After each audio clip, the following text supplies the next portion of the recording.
Oh, it's so nice to be back in my basement again. Of course, it takes me forever to set it up again, but, you know, we'll see how much, see what I've screwed up now from having left.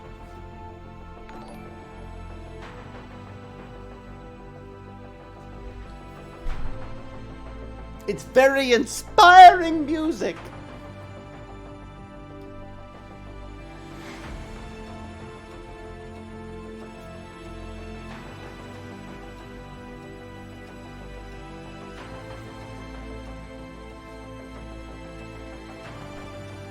Interpretive dance is required for this. Cal subscribed again. Cal, what kind of a sucker are you? We love you, Cal. Cal's here, everybody. I found this channel that, I mean, we'll see if it's actually correct or not, but it says that it is, uh-oh. No, this is Interstellar. I'm going to get banned for that. Damn it. I was trying to be so good. Crap. I was playing this copyright-free music, and then I guess it ended, and it popped over to Interstellar. So now I'm going to get banned. God damn it. Hype train! Oh, how I missed my hype train. I wouldn't even know if there was a hype train last time because I was stuck in a freaking hotel in the Peg. The Peg, eh? The nicest people on the... They don't talk like that at all. 100% hype train. Wow, thank you. Who am I thanking for that? XF Kirsten, thank you very much. Babylonia, of course, Cal for starting the whole thing. Danish Duckling, thank you very much. I just finished my annual Stargate binge, and I gotta say, Dr. Keller and McKay are the cutest couple ever. It's kind of true. Danish Duckling, thank you very much. Jonathan MLH, how are you, sir? What other exciting things? Pug Dance, hey, Pug Dance. Go for Fluffernut. Sarah Owen.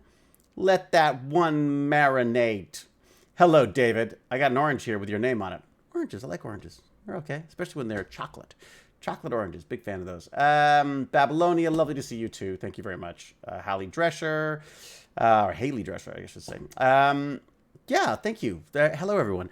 So what's the drill? What's the drill? I'm back in town for a few days. I've got to admit, I'm feeling very scattered, like more so than I normally am, because I'm here and there and back and forth, and I've been looking at these lines. I got a lot of lines, not as many as Kara G has, though. Let me tell you, Kara G. Sorry, I keep getting her name wrong.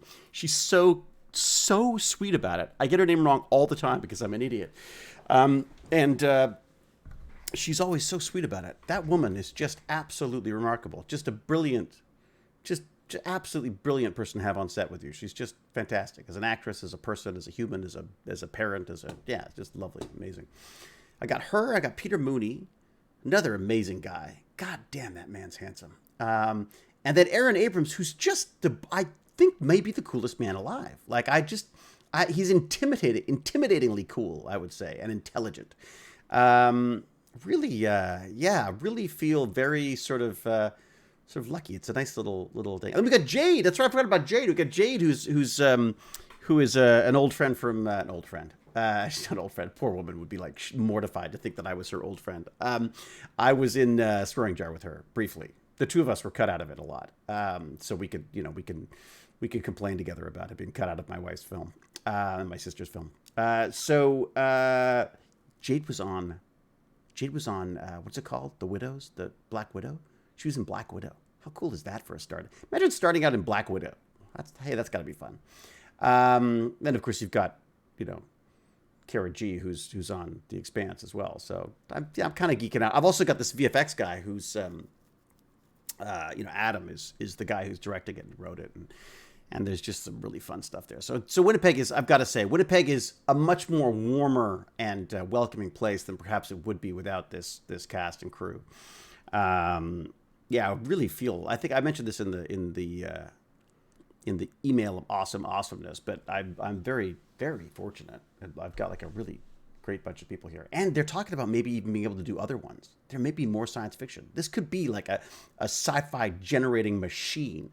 Does that mean I have to go to Winnipeg every time? I think eventually I just want to be a blue screen in the background and I can film it from here and then they could send it and put it in the movie from somewhere else. I think that's the key. Isn't Black Widow known for having the worst CGI known to mankind? Is it? I don't know. I never saw it. They did not do the CG in it. I should hasten to add. They do lots of little stuff. It would be cool if you got known for doing a sci-fi film. Wouldn't it? Wouldn't that be great? I could become like a sci-fi actor, doctor, professor, prof doctor, prof doc. I like that, prof doctor. Prof doctor is the prof doctor Gurney. That's like that should be your DJ name. James and I are going to talk about Dungeons and Dragons at some point. Probably not online. Well, maybe we could do it. I suppose we could do it while we're streaming. But because I've got to figure out how to get Rodneyeth Theon ready for this charity stream that James and I are doing. James, it's amazing, his scheduling abilities. He's somehow managed to pen me in to rope me in to a charity thing like the day after I get home from Winnipeg. I don't have a chance I hit the ground running. I'm straight into charity events. It should be really cool though, I gotta say. I'm hoping that, James, are we gonna be able to like, I feel like we need to have like a direct Discord connection going all the time. So, or text or something, so that I can go, James, what the frack are they talking about? And then you can fill me in. And then so not only can we just mock and deride each other, we could also, perhaps you could walk me through some of this stuff, because I do want to make this as entertaining as humanly possible for the sake of charities that will hopefully get money for it. And apparently he's also got to explain the mechanics of this stuff to me as well, because apparently when you, wow, another hype train? Holy cow. Yeah, I feel like I want to be on my game, because I want to deliver. I want to deliver the D&D goods. Rodneyeth must be ready to be unready, if that makes sense. I'm also thinking, just to irritate James, Prof Doc Gurney. I gotta get that right. Doc Prof. No, I think Prof Doc. It's the Prof Dr. Gurney has a better, has a more M&M feel to it. I'm thinking maybe he should be Dr. Rodneyeth. Dr. Rodneyeth on the Unready. I'm just thinking maybe that's the way to go. Maybe it should be Dr. Rodneyeth the Unsteady. Although that's more like Dr. Beckett, isn't it? Speaking about D&D, are you gonna see the new movie coming out on the 31st? No. Sorry, absolutely no freaking interest. I am so sick and tired of Hollywood drivel destroying the things that I love with their bad remakes. So look, maybe it'll be brilliant. Let me know if I should go and see it. But as of right now, I have no interest. I'm out of the Marvel world. I'm the biggest old grumpy bastard at this point when it comes to this stuff. I like weird, creepy, odd science fiction. Very into horror movies again, because there's something different. I'm desperate for something different. And horror films deliver that. As do these cool little, that's the wrong word. These cool little sci-fi films that I find, like, what's it called? Prospect? Is it Prospect? I think it was the one. Last of Us. I've been watching Last of Us. The game was better, I think. I haven't played the whole game or anything, but I feel like the game was better because it was like, wow, this is a game? Now it's like, yeah, it's a game that was a TV series. The game was great because it was like it was such a story. It's such a great story. And they made it into a TV series, and I'm like, there are elements I love, like the acting I love. There's some beautiful directing. There's also just some weird stuff. Like, I haven't watched the last episode of the season yet, but I just, there's some weird, you know what it is? I'm old. I'm grumpy. I know too much. I know too much about filming. So I find myself going like, oh, there you go. They did that because the scheduling or whatever. So I think I'm ruining my own thing. Cube the, excuse me? John Wick 4. I will watch anything that Keanu Reeves does. I'm a huge Keanu Reeves fan. I've turned hard. It's true, Gimpy G. Cube, the final chapter. I love that. Randy the Magic Man. The man who started it all. Randy the Magic Man got me into escape rooms.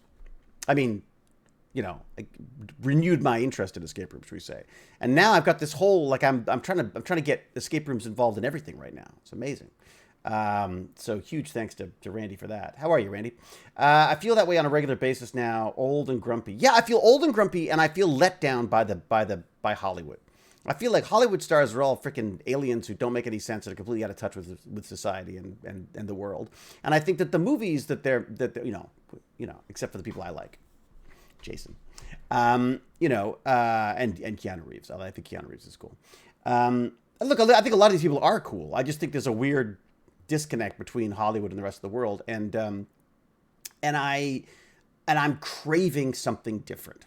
I want to be surprised. I want to see something that I wasn't expecting to show up. I want to be alarmed or amused or, I mean, I quite enjoyed Everything Everywhere All the Time on a Bagel, or whatever it was called. I can't remember the name of the movie. But there's, again, brilliant acting, some brilliant filmmaking stuff. But again, I feel like they've been making, not them specifically, but those kind of films have been made for a while now. Like on the outskirts where I am, where all the weird stuff is. I feel like that stuff's being experimented with all the time, and this is like I think people loved it partially because they were just so bored of these bad parallel world crappy things that get put out by the big studios. And listen to me just dissing all of my potential work employment. There you go. And that was the last we ever saw of Hewlett anywhere except on YouTube.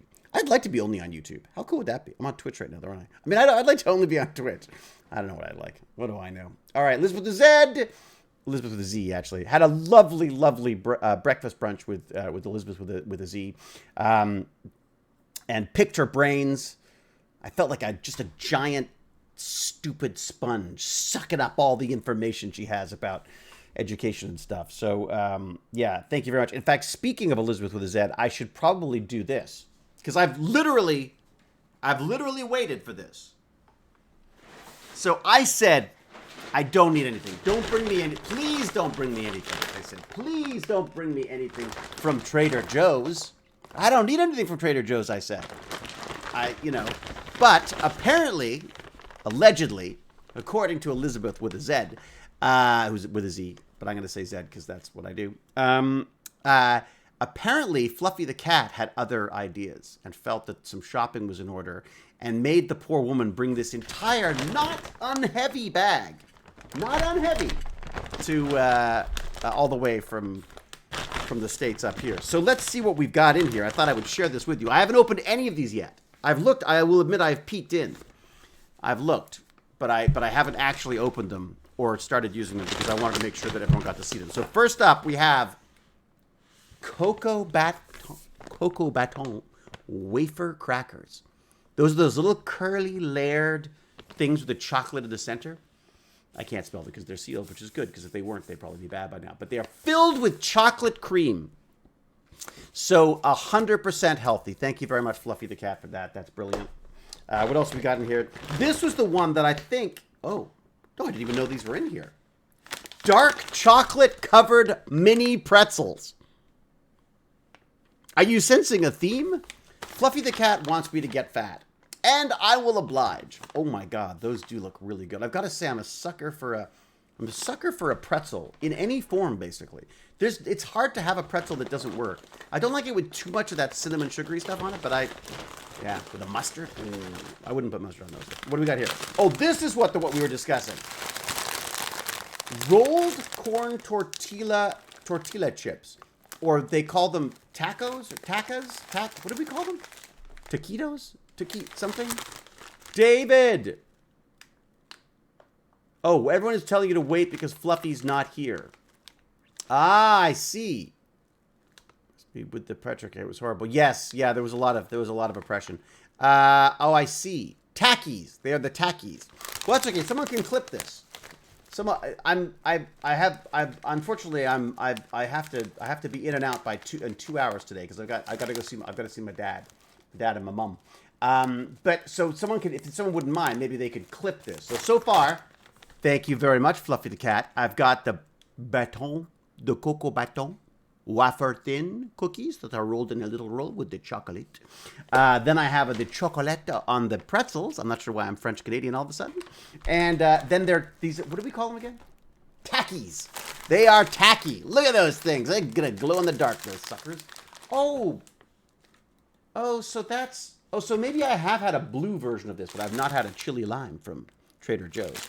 God, Canada is really missing out because it doesn't have Trader Joe's, just so you know.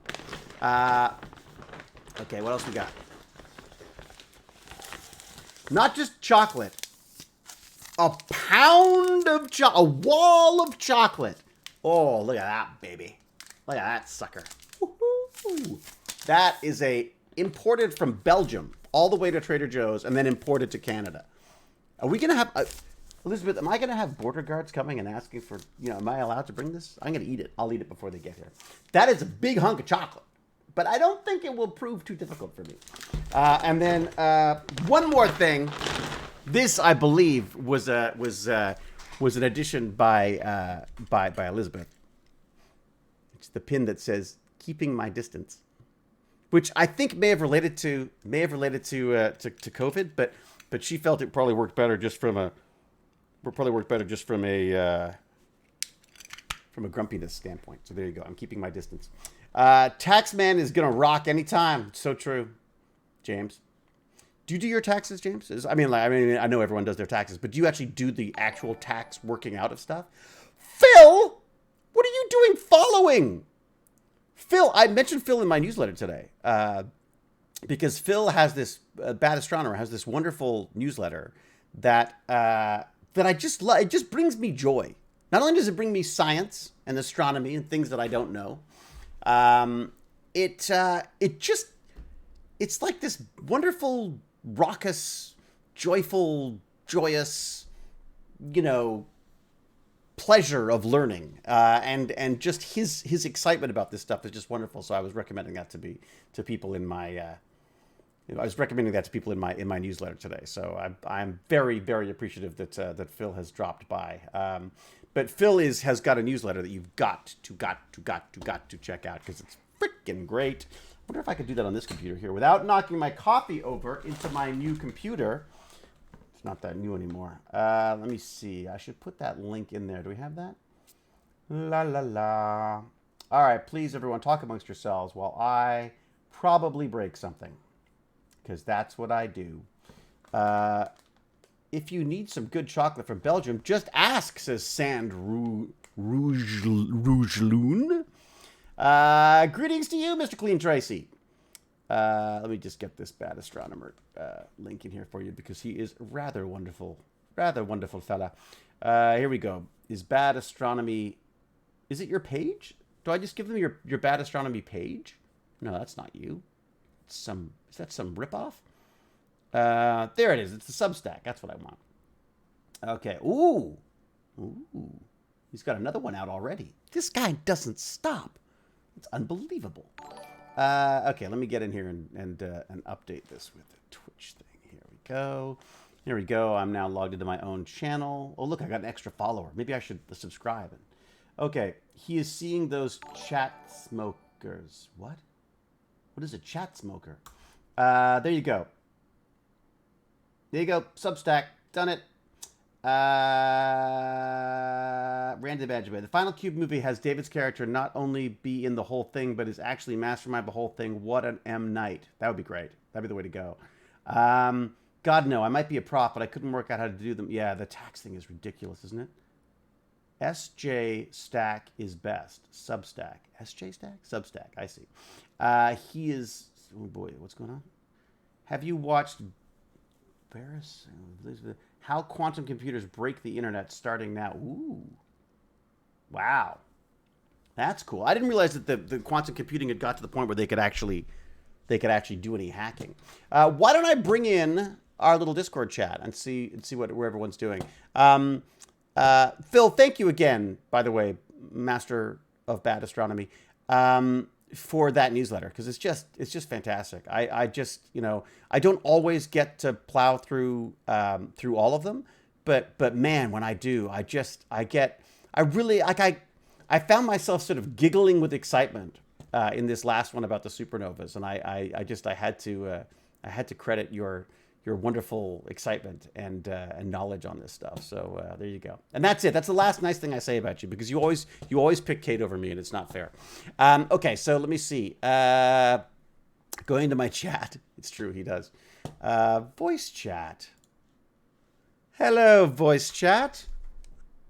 Why, hello. Hello, hello. How are you, Vibe Pup? How are you, Gimpy G? I'm doing good. That sounds like you've done a lot of video game playing of, what is it, Sons of the Forest? No, I beat the game and I haven't been playing it in a while. Really? I'm just a little nervous because we have Heritage Fair on Monday. What is Heritage Fair? What do you do with that? Why does that make you nervous? It's basically science fair, but history. Ooh. That's kind of cool. So what? So you're looking at science throughout history? So what do you like? Give me an example. What will they do? What would they have at this fair? Oh no, it's not science. It's basically set up like science fair, but you're doing like talks about history. Like Oh, okay. Got it. What did you do? I did maple syrup. Freaking love maple syrup. Did you make some? Did you tap a tree? Did you get your own maple syrup? Did you make fudge? The fudge is the best. No, we did not. We only have had like 2 days to do it. So what? We're doing it Monday. Okay, so you've had 2 days to do it, and you're talking about how it's done. Yeah, and the thing is, they only gave us 6 periods to do it, to get all our research done and all that. It's insane. Really? Yeah. What did you have to deliver for this? Like how big a speech? I have turned the volume up a bit. Tell me if that makes a difference, Wormhole. Do you know how Wait, much? you're too quiet. It's still too quiet? No, wait, who is? You guys. But Okay. don't you don't adjust. I'll adjust. I think I have.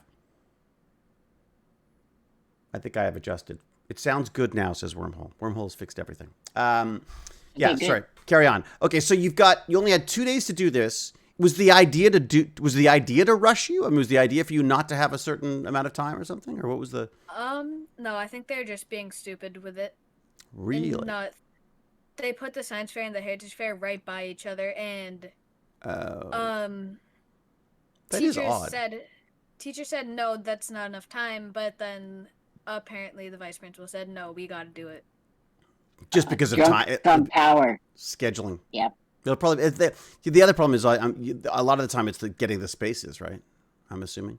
Anyways, but you've overcome this by creating a piece on like what are you doing, like a talk, or is it like a what do you have to do? Back in my day, it'd be a piece of Bristol board and a bunch of things I'd Yeah, photocopied. it's just Bristol board, and then you just put stuff on it. Right. Okay. And what have you What's done? Bristol board? You don't know what Bristol board is? Nope. You've never heard of it? I don't mind being ignorant. No. I'm cardboard wondering. is. No, I'm Is just that wondering. I'm wondering if it's a term that we use up here that isn't used anywhere else. Maybe it's basically like a big piece of colored cardboard. Okay, I think we call that craft paper, maybe. Yeah, except it's thicker than paper. It's truly a card. It's like a poster board. Okay, does that make more sense? Poster board. Okay. That's it. Now I know. All right. I wonder if Bristol board is like the Xerox of cardboard or something. Like maybe that was like a company that made it back in England, back in the day. Talking about history.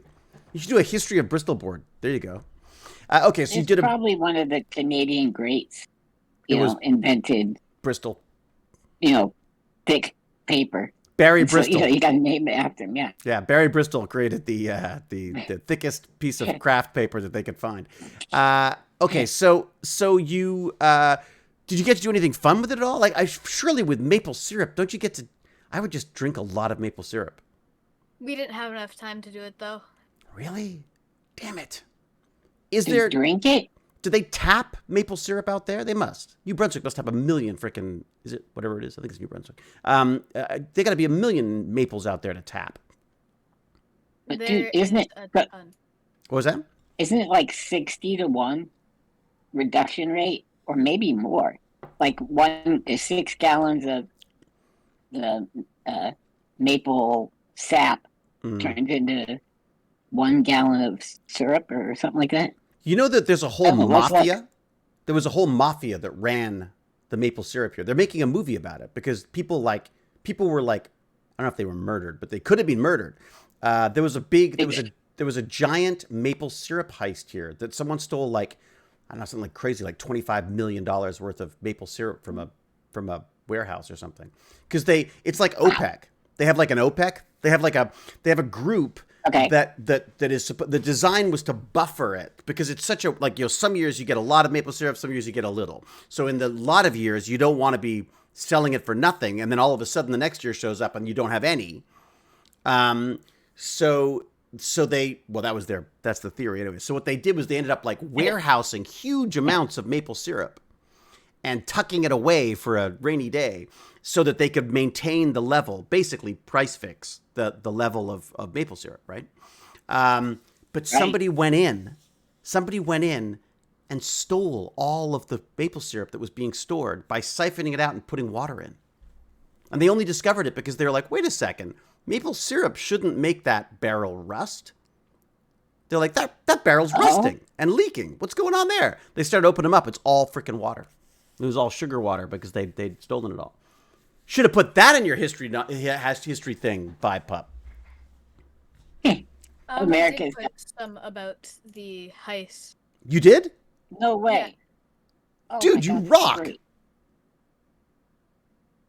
I think it was one of the biggest Canadian heists in history. It was like something crazy. I'm sure it was. Yeah. It was like $13 million, I think. 13 million, and that's 13 million Canadian, so that's like almost $1 million American.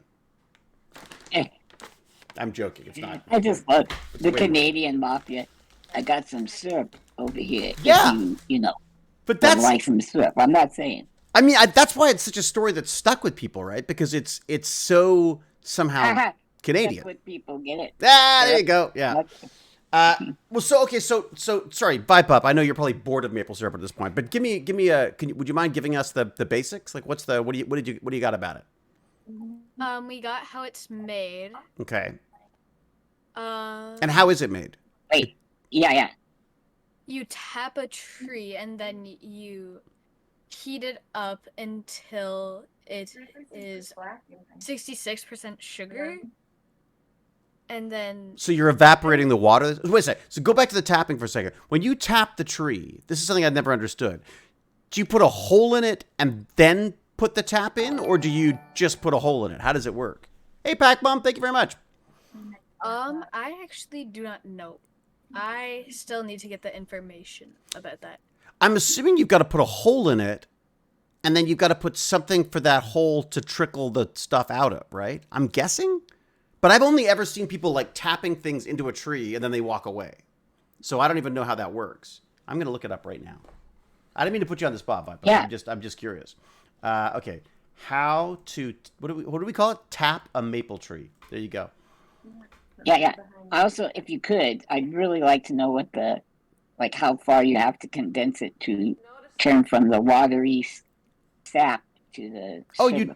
You drill a hole. Yeah, you drill a hole. I forgot about that part. I guess in the old days they had those, and they would drill a hole. So you do need to drill a hole. Yeah. Isn't it called an owl? Awl? Oh, an awl. Something with an A. Yeah. I wonder. I don't want to show the video because I'll get in trouble 40 to again. 1 ratio.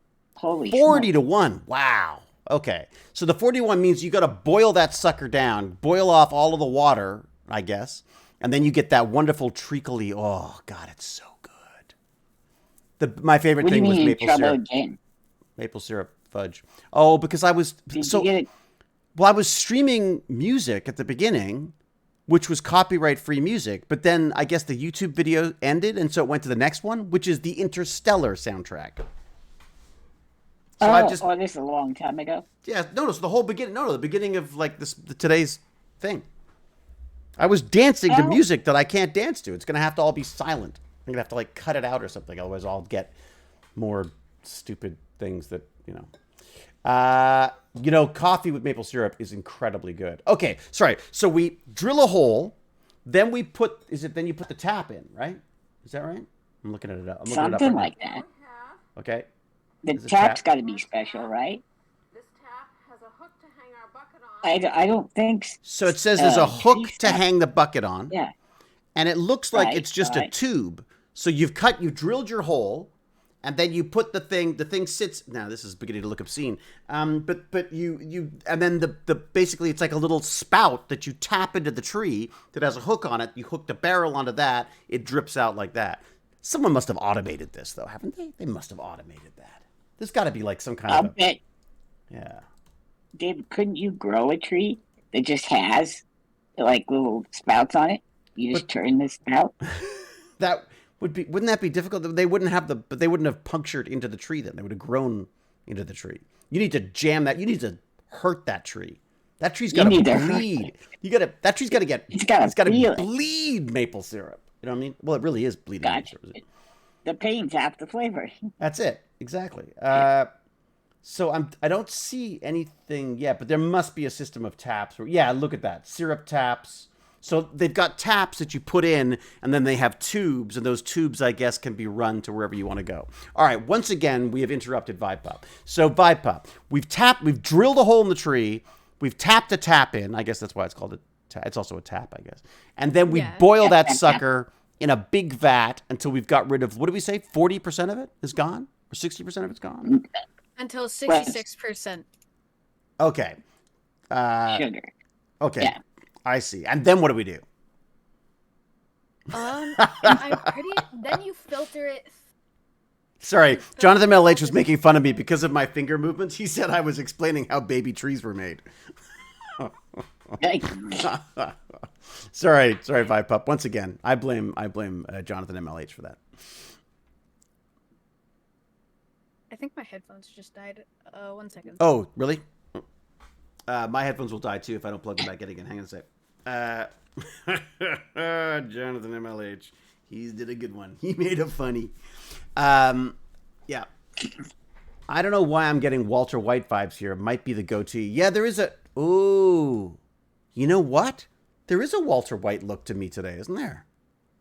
I thought I am the one who knocks, Skylar. I am the one who knocks. God, that was such a great series.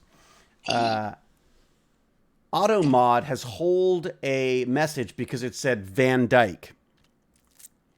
It is a Van Dyke. What? I guess they don't like the word. Yeah, it's a type of beard. Is that what the type of beard it is? Yeah. Yeah. I think I'll allow that one then, shall I? Oh, it got allowed. Did it get allowed? Did Cal get on that already? Oh, Cal's already permitted it. There you go. See, Cal's all over it. Cal knows beards. Okay, goats have a separation between the mustache and the chin. Goats do? I'm guessing that means goatee. Yes. This is my wise nerd look. What do you think? Do I look wise and nerd-like? Now that I know the syrup story, I think you were in on the heist. I know. I have I've got kind of a mean Quebecois mobster look to myself now. Have we got Vibe Pup back?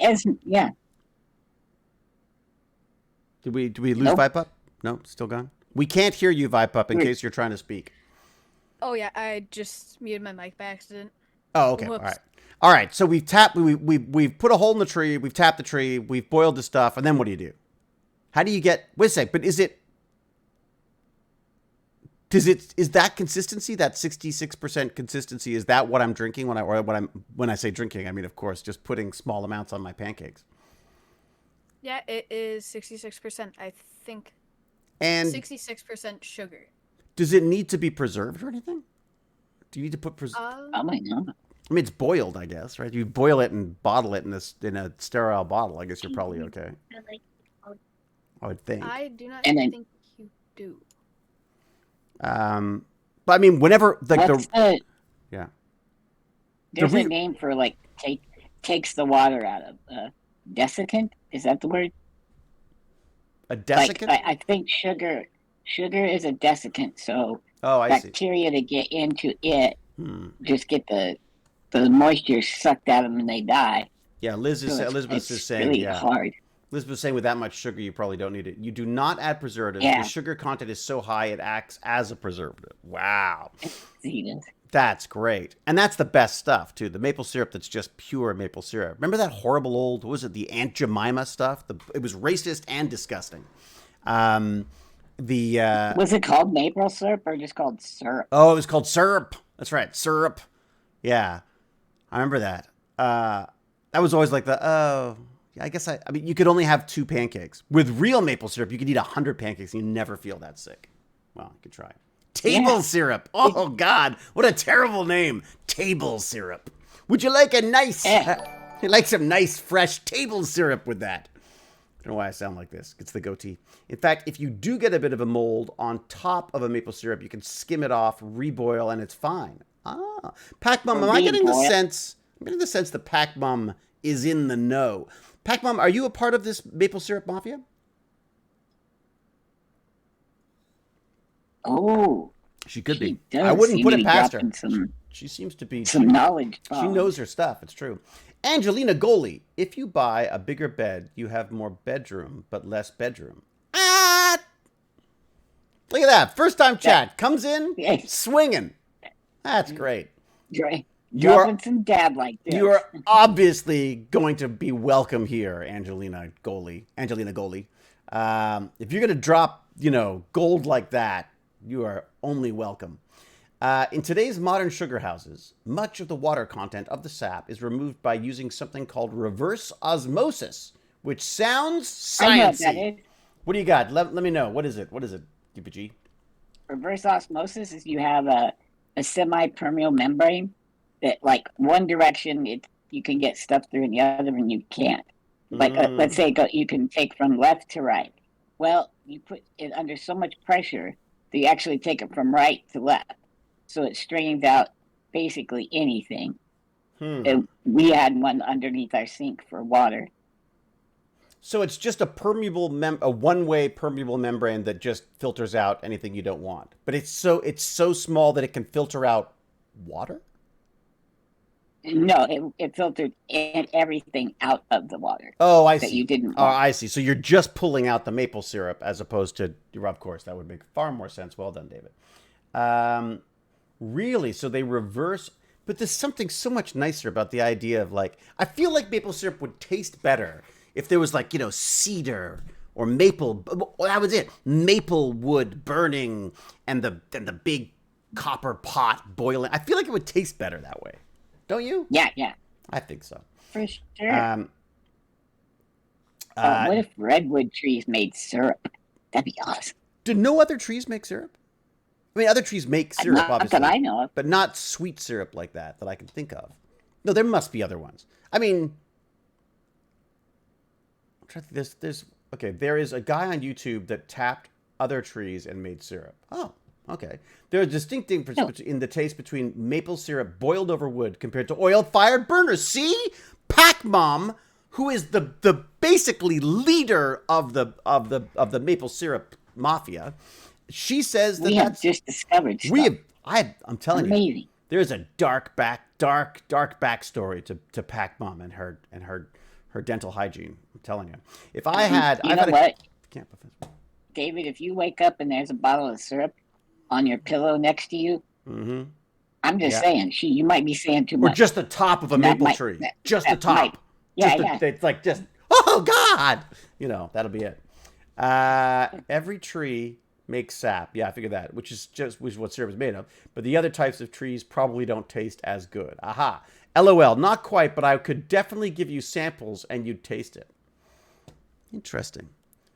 Don't make me give you a sample. If I give you a sample, you'll know you've been sampled. Okay. How about the first taste for free, David? Yeah, he doesn't even have to Come pay on. for it. Doesn't this taste good? Dijon maple syrup. Oh, that is good, actually. I've had Dijon maple syrup. I've had a Dijon maple syrup dressing. Maple syrup dressings are good. The other thing that I love is maple syrup in my coffee. Yeah. Apparently, Captain Catherine is laughing so hard. There you go. I'll give you a sample. I'll give you a sample. You can't refuse. Blueberry. Yeah, but you don't tap the blueberry tree. You take the blueberries. Unless you're tapping. I like boysenberry syrup. I don't know why. Boysenberry. What other syrups? I like caramel syrup, but I'm guessing you don't tap anything for that. Okay. There's a syrup cabal. There really is, Amy Kit. A syrup cabal. I like that. That sounds way better. The syrup cabal. All right. So Vipa, what is it that you are sharing in this historical thing? The fact that this is how they used to do maple syrup? Or no, it's basically about Canada and history and stuff. So we are just doing it on maple syrup. Just anything about maple syrup. Like, we have jokes, we have pictures, we have its history, how we found it, how it's made, how to make maple candy, and just a bunch of stuff about it. Just a bunch of random facts. Aren't you tempted to make maple candy? Was there maple syrup in America, or did it come from Europe? Do you know what I mean? Like, was it native to America, and we took I, it like so many things? like I assume that we must have, wasn't it? Was it not an indigenous? I don't know. Let's ask Pac-Man. Indigenous maple syrup? I mean, indigenous people making maple syrup. Here you go. Yeah, a sweet lesson from the First Nations. Oh, there you go. Yeah, so they were another doing it. thing we stole. We steal Some. everything. We steal. I mean, humans just steal, I'm afraid. Just it'd be nice if we didn't have to kill people at the same time. Wow. Oh, and that's what they used to do too, isn't it? They used to. Oh, I remember that from. Did you ever go to Pioneer Creek Village? Pup? Remember Pioneer? Was it something Creek Pioneer Village? Do you remember that? There was this place near us, and it was something Creek Pioneer Village. And it was like one of those like reenactment places where people would like dress up in those coarse wool outfits and stand around in the cold. I always felt sorry for them, pretending to be pioneers and stuff. And you'd go for the day. I hated it. I was like, oh, great, nature. Fantastic. I could be cold inside as well. Wonderful history lesson. But the one thing I did like was they had this thing, and they would take the maple syrup and they would boil the maple syrup down, and they take like a spoonful of it and they'd go like this, and they go over the snow, and it would freeze solid, and you get these like little like frozen icicles of maple syrup. Oh God, it was so good. Webs, like a web kind of. Yeah, like a what's it called? Like a lace? What do they call it when you? Like a sugar lace or whatever it's called. Oh my God, I'm getting hungry now. Good artists copy, great artists steal. I had an interesting discussion with a friend of mine today. Oh, sorry, Pup. All right. So, but you're. I know what I wanted to ask, Pup. What's one of the maple syrup jokes? Or is that giving it away? Oh, nice. 1 second. I think it was. All I remember is that the punchline was, but it was too sappy. Well, so what could the first part be? Fill in the blank. Let me see. Why was the maple tree not allowed to watch sad movies? Oh, because it was too sappy. It's too sappy. Or maybe it was like, why don't people like maple syrup movies? They're too sappy. Here you go. It wasn't about the movie. It was what? 1 second. I remember we just searched up maple syrup jokes. I remember just searching that up. You know ChatGPT can do jokes now, right, too? You could ask ChatGPT to come up with some. Wait. Here's one. Why did the maple syrup tree not watch Turkey Toss? Is that what it's called? Turkey Toss. And then because it's too sappy. Turkey what? Turkey. I think it was. I really love maple syrup. Why is he talking about turkeys? I think the joke was, I really love maple syrup. What, is that too sappy? Oh, I see. I love maple syrup. Why are you being so sappy? Yeah, I see where you're going with it. All right, that's good. That's good. Do you have to tell the jokes? Or you have them written down? Yeah, we have them written down. Okay, all right, that's good. That's good. Okay, well, here's a good thing. Make sure you add waka waka waka when you get done saying the joke. It lets people know it's time to laugh. Yeah, okay. It's from a dusty Muppet from our youth. Yeah. Back in our days, used to waka waka waka with the end of a joke. Waka waka waka. Oh my God. I used to get angry at my sisters for calling me. What was his name? The bear. Fozzie. No, was it Fozzie? No, was it Fozzie the bear? It was Fozzie Bear. Fozzie Bear. Let's see. It was Fozzie. It was Fozzie. Okay, no, it was Fozzie. Okay. Sorry, I'm getting confused. But yes. Hey, maybe Fozzie Bear. Yeah. Did they call you Gonzo? Because he was the weird one. I was Gonzo. Or I was Fozzie Bear. And I was like, I'd rather be Gonzo than Fozzie Bear, because Fozzie Bear just wasn't funny. And I felt that was incorrect. And now you've turned into that Sam the Eagle. Well, it's true. Like, yeah, there you go. Now I'm just a disapproving old man with a weird white goatee. Well, you know what's funny? The other thing my sisters used to call me, which used to drive me crazy, which is so funny. This is how the world has changed. They used to call me Davida. And I'd be like, I'm not Davida. Like, because my God, not Davida. I didn't want to be called a girl. That'd be like the worst thing in the world. which is so funny. Like how, like now I'd be like, whatever, you know what I mean? In fact, I'd probably look good in a dress, but actually I wouldn't. I was in a dress once. It was not. I thought I had to do. I had to play a woman in a scene in a little sci-fi thing that we did, like an alternate universe type thing, and Okay. I really in my head I thought I am going to really carry this off. Like in my head I was You're like, looking good. I have a certain feminine features I thought, and then they put the makeup and the hair on me, and I was like, oh dear God, there is no mistaking that is a man in a dress. I was so disappointed. I thought I was so androgynous and feminine looking, but the reality was no, I look like a freaking lumberjack. Anyways. Well, I mean, in your early 20s, you were, what to say it, beautiful. I thought I But was then too, but no, that's when I did it. I would have been, this would have been in my 20s. And I thought, Really? as you did, thought, look at that wonderful chiseled features. Anyways, around 27. Is that what it is? 27, was it? I've seen that picture of you as Cupid, the character. You look good then. That's because my bottom hadn't dropped yet. All right. Gravity hadn't had its way with me. Okay. Let's do, we should really change the subject before we lose Vibe Pup forever, I think. What else did I talk about? Too late. I'm too far gone. I'm too far gone already. Have I already lost you? Yep. I just think it's so funny that whatever. Okay, so actually, you'll like this Vibe Pup. Have you seen Mark Rober's recent video? The one about bedbugs? Oh God! I watched that while I was in Winnipeg at a hotel. Oh, so you. Oh. I you tore experienced bedbugs. I tore the place apart. No, it was really clean. It was fine. But I literally tore the place apart. I took off all the sheets. I checked all the corners. I checked the sofas. I was on the ground looking at the carpet. It was like a freaking nightmare. But wow, it was fascinating. You know what the Canadian capital for bedbugs? What is it? What would you think? It's Winnipeg? Nope. Okay. Let's see. Linus Tech Tips is in Vancouver. Mm-hmm. Maybe Vancouver. I would have thought Vancouver. That's what I would have thought too. You know where it is? Freaking Toronto. Toronto is the Canadian capital of bedbugs, apparently.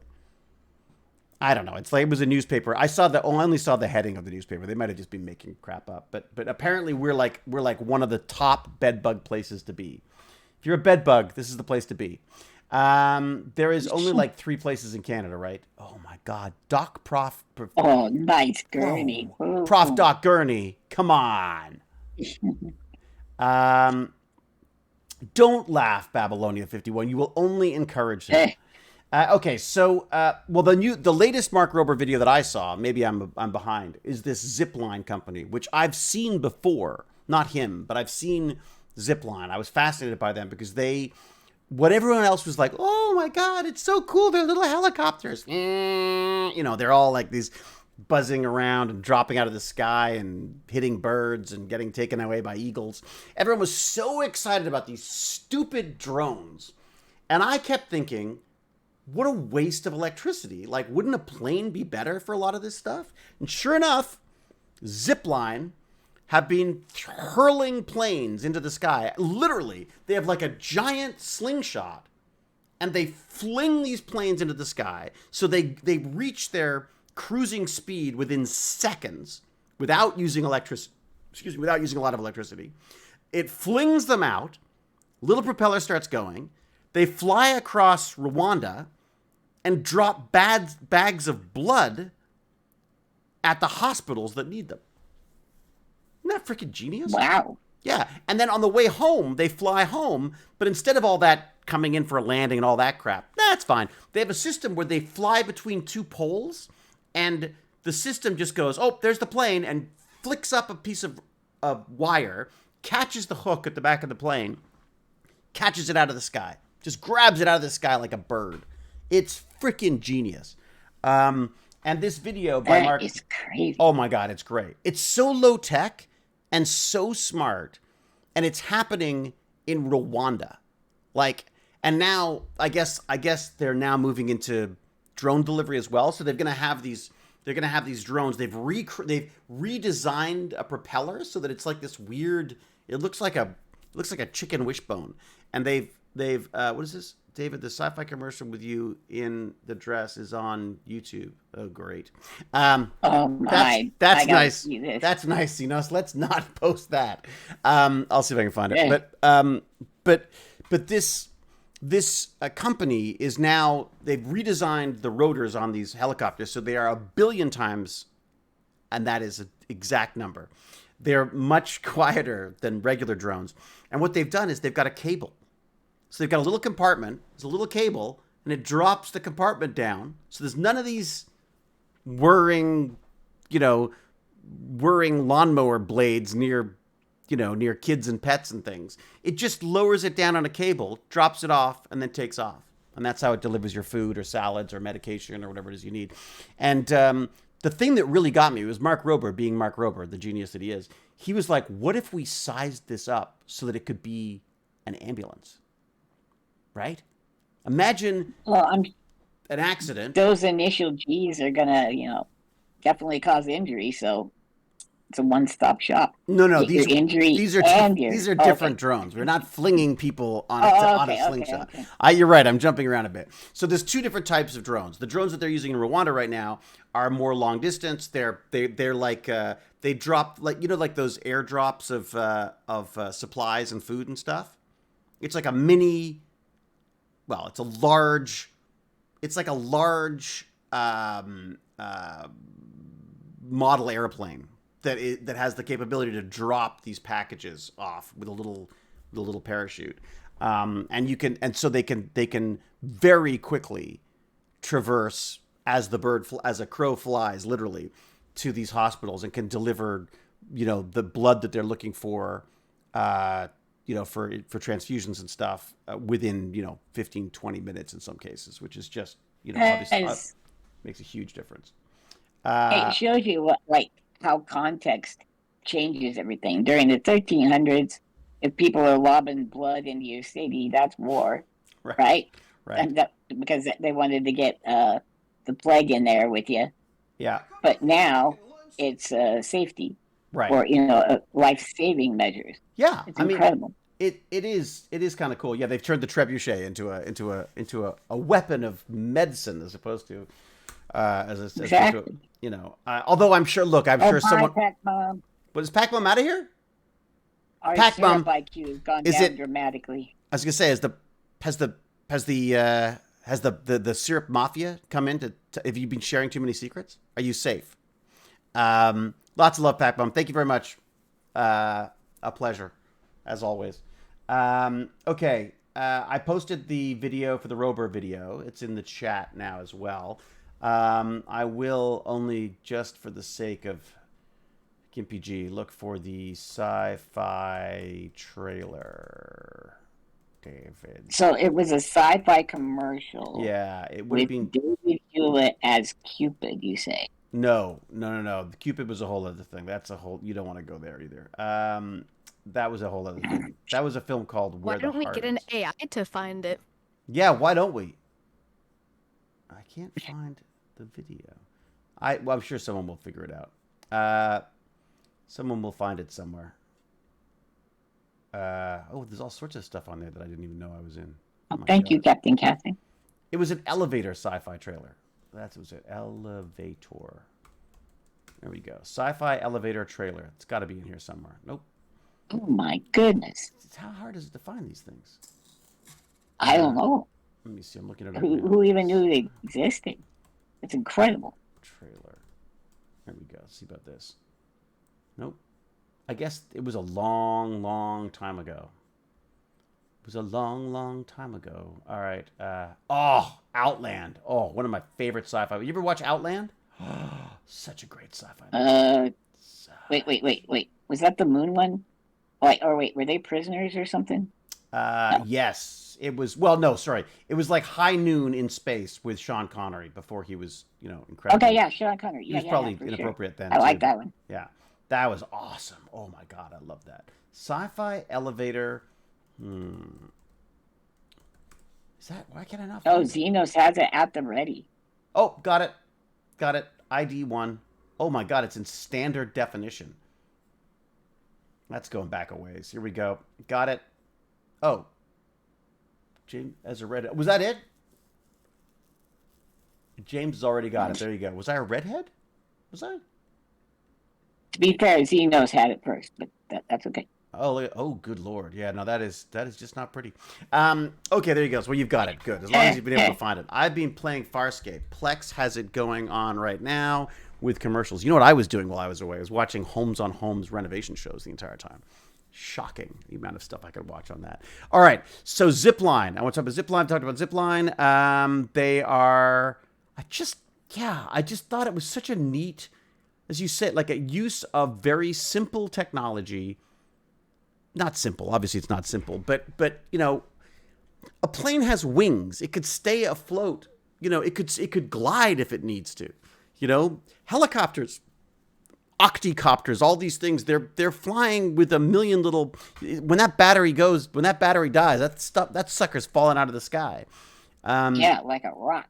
Yeah, so that was my complaint. All right, where's my? Let's see if I find those in that. All right, I gotta go back to I gotta go find my stuff. I gotta go find my stuff, man. Okay, so, hey, congratulations on finding those. What were they called? The Eye Tracker 2000 or whatever it was. Yeah. That was, you know, it was so funny. It was so Lance and I were both looking for this old head mouse thing. They used like an IR beam or something. Was it? Is that what it was? Is it? Right. Yep. Yeah. Yep. And we were both looking because he's got one and we was missing some parts. So we thought we'll go and look and see if we can find some parts. And I was like, oh my God, I got so excited. I was like, there's 2 of them for sale on eBay. I was like, oh my God. They're both sold. And then like literally 2 minutes later, Gimpy G texts me and goes like, we just bought two of them off eBay. So I was like, I'm so happy you got them because I've looked before and there's nothing. I found a bunch of old manuals. I was zooming in on the eBay, sellers page, trying to find what the voltage and whether it was negative or positive in the center for your power bar, your power block, whatever it was. Yeah. Oh, I got a copyright warning. God damn it! I did get a copyright warning already. For what? For what? You didn't even show anything. You know what? Today. No. You know what? This is how they try to get you now. This is a phishing thing. I get them all the time now. And I go, what? And then, all right. Very good. Okay. Maybe it's because you're famous. So I don't think so. I don't think it's got anything to do with like that. some company that owns your kisser. They own my rights. They own the rights to me. Yeah. There you go. There's a whole debate right now with the WGA, which is the Writers Guild of America, because they're saying like we think we should allow AI to be used in the script writing process, but they need to make sure that the writers are paid and that they get residuals. I'm like, sorry. So I get an AI to write a script for you, so that I can get the residuals and the name for writing it. I'm sort of for that as long as, your prompt and everything is what's created it. I get that. But this idea that they can allow or disallow something like that, I was sort of laughing at. I was like, really? Like you have the power to suddenly disallow people from using AI to write scripts? I mean, I have a feeling that's a wishful thing right there. They're like, they've anticipated what's going to happen and go, okay, we'll allow it if. Yeah, I also feel like there's this. I feel like there's going to be an absolute tidal wave of writing crap, like of absolute shite that's going to come flowing towards people who make films because they're going to go like, oh, I had the AI write all the scenes for me, and I can't be bothered to edit them, so I've just stuck them all together in a 150-page script, and I'll send that to you and see if you want to be in it. And it's like, I remember this was a concern that people had when word processors showed up back in the day. Oh, shit. Remember that when word processors showed up and Got to do a few less drinks before my Tech Bandits. But they were so concerned. They were like, but now everyone can write a novel. Everyone's going to have a novel. And oh, really? And there's a lot of bad writing out there because the ability to write and produce and get your own scripts, your own books out there absolutely is possible. But it doesn't ruin the process of it. Didn't stop people from writing good books. Right? It's just that you had a lot more stuff to wade through to get to the stuff you want. I'm very curious to see what's going to happen with the script stuff because I could see it helping out with some dialogue. I could see you saying like, okay, here's a scene between two people, but I'm not from the deep south, so rewrite my scene, but with this character speaking as if they were someone from wherever. You know what I mean? That would be useful. Wouldn't that be awesome? This would be awesome if M. Night Shyamalan's dialogue actually improves because he switches to AI. Oh God, he's someone I gave up on because I used to love his films. Like I loved which sense was it? I keep forgetting. Was it the Fifth Sense, the Sixth Sense, Eighth Sense, whatever? One of those senses. That was the only one I liked. I liked that one. No, I loved Unbreakable. Loved that. Oh, yeah. Okay. God dang. That was him? Yeah. So then Glass was him too? Terrible. Okay. Signs. It made me want to puke. Oh, Signs made me want to punch people. It made me want to punch aliens out of the sky. But more than anything, it made me angry how stupid that movie was. And then I tried again. Remember The Village? Yes. Oh, The Village. We saw it in a theater. And I was like, no, you got ripped off. I was so angry. So stupid. He also wrote Stuart Little. Did he? No. That'd be hilarious. No way. He might have. I mean, you got to be a job and writer, I guess. He's someone who should not be in his own movies as well. That man should not be acting. Him and Quentin Tarantino should stay the hell out of their movies is what they should do.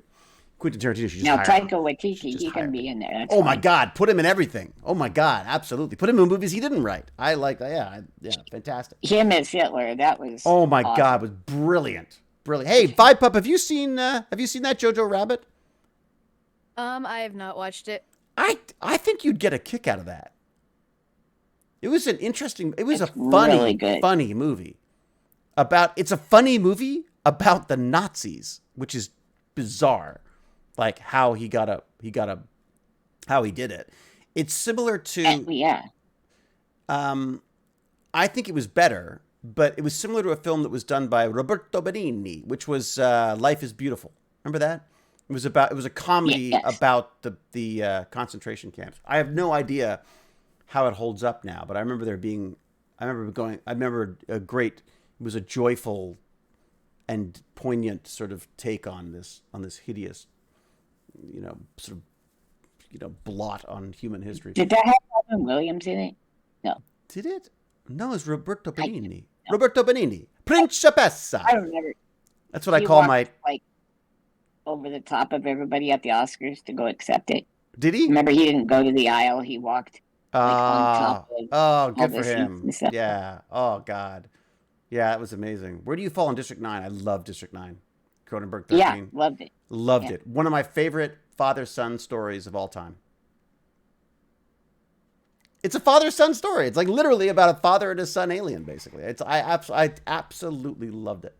Yeah, Elizabeth with a Z. Sorry, been away from the chat. Do y'all talk about everything, everywhere, all at once on a bagel?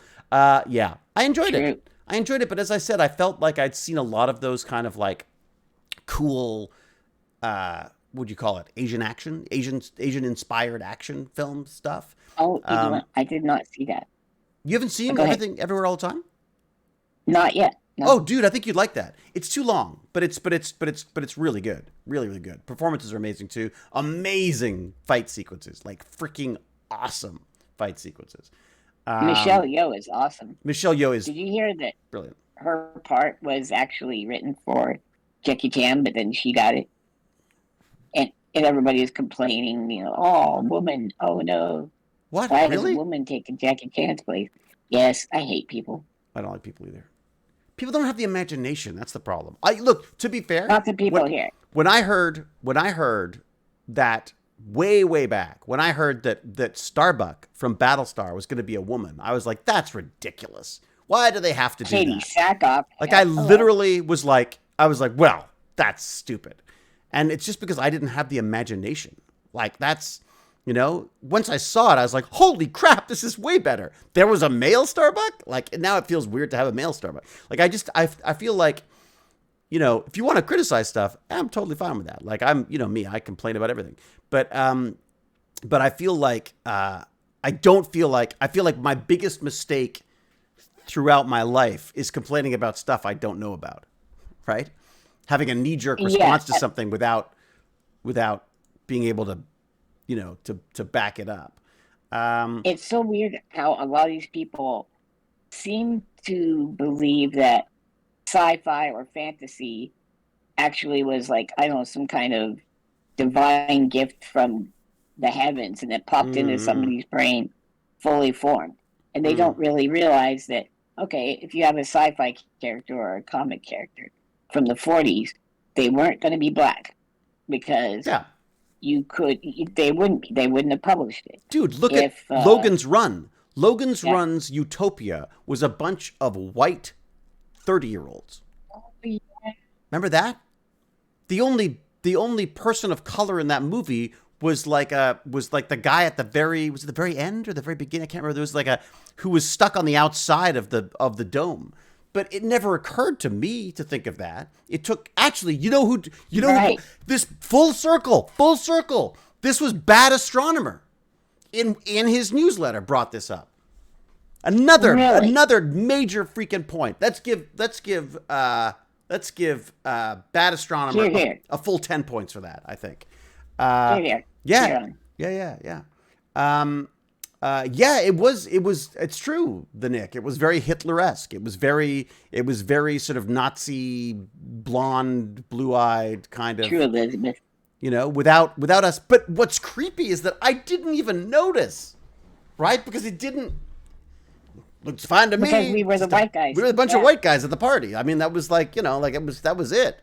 I mean, it really is remarkable, like how completely sort of blind we were to that. Be a black writer, like you had to run with a surname that, like, if you were Jewish or black or whatever, you had to have a pen name that hid that. Oh God, you're right. We just suck. We suck. Well, did you hear that Uganda has just made it illegal to be LGBTQ? Oh, nice. And they freaking applauded. Wonderful. They applauded. Like, I was like, what? Are we going backwards?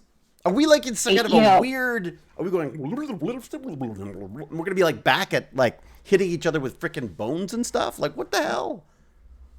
Have you ever noticed that the Taliban seem to want all the same things as like religious right conservatives? Isn't that strange? They have similar goals. I think everyone who uses excuses for their hate, I feel, basically ends up in the same camp, right? I mean, camp being a horrible term for it, but I mean that basically, if you have